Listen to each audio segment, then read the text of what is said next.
kayak kelinci tapi yang nggak ada kupingnya. Ya itu kayak itu marmut ya. Di bawah kolong dipannya itu banyak sekali marmut. Kemudian di sudut rumahnya ada ayam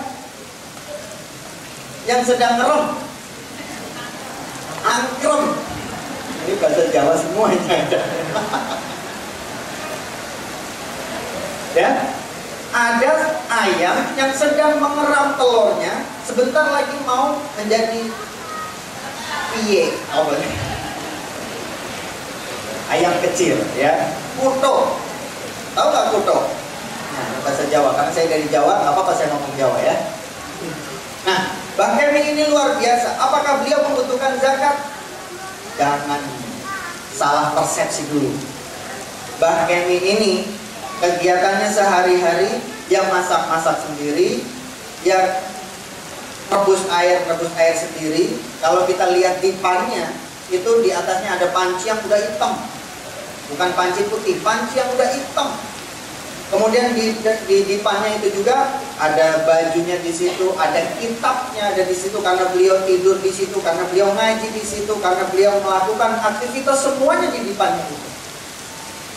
Dan beliau masih kuat, masih bisa nyangkul nanam singkong di depan rumahnya, walaupun umurnya sudah 120 tahun lebih. Ya, apa yang menjadi aktivitas beliau? Pengajian setiap hari. Kalau nggak ada pengajian, beliau ngaji di rumah. Nah, makannya beliau, ini makannya Mbah Kemi. Kalau hari ini ada pengajian, kemudian ada pengajian 3 hari lagi, ya 3 hari lagi baru ada pengajian lagi, maka sisa makanan dari pengajian yang pertama dibawa pulang. Dibawa pulang kalau dia tahu pengajiannya 3 hari lagi baru ada pengajian, atau 4 hari lagi baru ada pengajian, maka makanan itu akan disimpan dan dibagi selama 3 hari 4 hari ke depan. Kalau ada nasi, waktu saya ke rumah beliau, ada nasi di piring yang sudah lumer, mohon maaf, sudah banyak lalatnya. Kemudian di sampingnya ada tahu, kemudian ada sambelnya, dan tahunya itu tinggal separuh, sambelnya udah kering. Itu menandakan bahwa makanan itu bukan dimasak tadi pagi. Itu makanan sudah 2 hari atau 3 hari yang lalu. Saya tanya, ini buat apa Mbak Kemi? Ini buat saya nanti sore. Mbak Kemi gak sakit perut. Buat orang lain bisa jadi sakit perut, buat saya tambah sehat. Masya Allah, tambah sehat katanya. Kita ngelihatnya aja udah gak nafsu. Kalau kita punya nasi, beberapa hari masih kita simpen tuh di rice cooker, ya kita makan masih anget. Tapi Mbah Kemi enggak, ditaruh aja kayak begitu. Subhanallah. Kemudian ternyata ada kambing. Oh, Mbah Kemi bisa beli kambing, Mbak. Luar biasa, Mbak. Enggak, dulu saya itu melihara marmut. Nih marmutnya yang ada di bawah. Dulu saya cuma pelihara 2. Di saat semakin hari semakin banyak beranak pinak, saya masuk rumah aja nggak bisa, keserimpet-serimpet, ketendang-tendang itu marmut. Karena saking banyaknya itu marmut beranak pinak, maka dijual, dibawa sebagian ke pasar, jadilah kambing kecil. Jadi Mbah Kemi punya kambing. Subhanallah. Itulah yang dilakukan setiap hari oleh Mbah Kemi. Dengan begitu juga Mbah Kemi yang namanya minta-minta nggak pernah. Apakah kemudian ada lembaga zakat di Magelang, kemudian dia datang ke lembaga zakat Magelang minta-minta? Enggak tuh. Apakah beliau butuh zakat? Belum tentu Mbah Kemi butuh zakat. Apakah kemudian Allah menyetop rizkinya karena nggak mau minta-minta? Enggak juga tuh. Allah masih ngasih rizki. Kalau orang lain sakit perut makan nasi yang sudah basi, tapi Mbah Kemi pun mendapatkan rizki seperti itu. Beliau berterima kasih, bersyukur kepada Allah bahwa itu adalah rizki yang terbaik menurut Mbah Kemi, dan beliau bersyukur kepada Allah Subhanahu wa Ta'ala. Apa sih yang bikin orang akhirnya nggak sakit? Orang makan makanannya kayak begitu. Ternyata syukur itu luar biasa kekuatannya.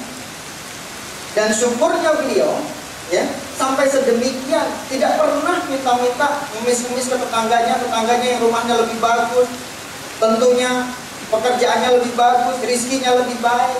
Tapi bukan Mbah Kemi kemudian meminta-minta kepada tetangganya, bahkan kepada lembaga zakat yang ada di Magelang, nggak pernah minta-minta. Dan Allah pun ternyata maha adil.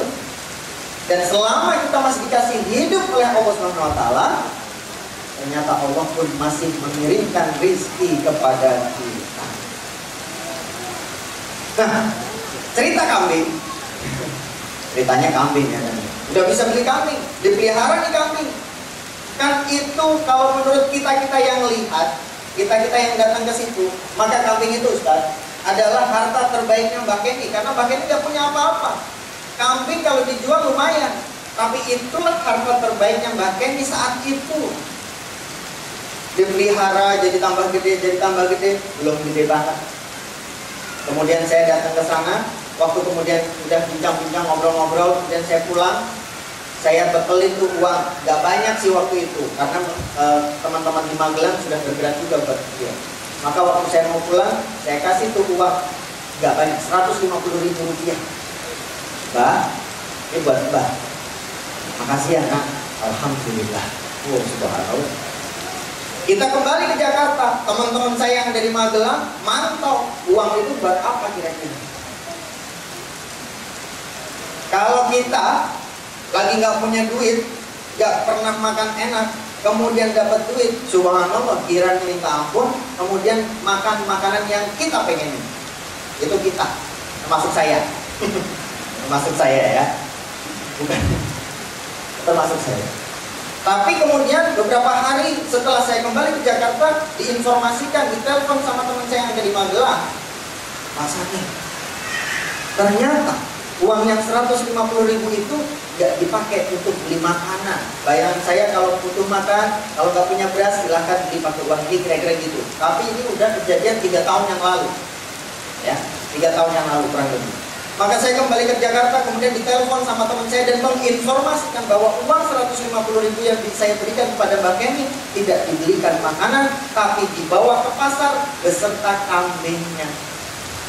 Nah, dia bawa kambingnya ke pasar, kan kambingnya masih sedang tuh, dari kecil, sedang, belum gede banget. Kemudian dibawa ke pasar, tuh ditenteng sama Mbak Kenny sendiri, sama uang 150.000 lagi tadi. Kemudian di pasar ditukar jadi kambing besar. Dibawa pulang lagi, nggak nyampe ke rumah.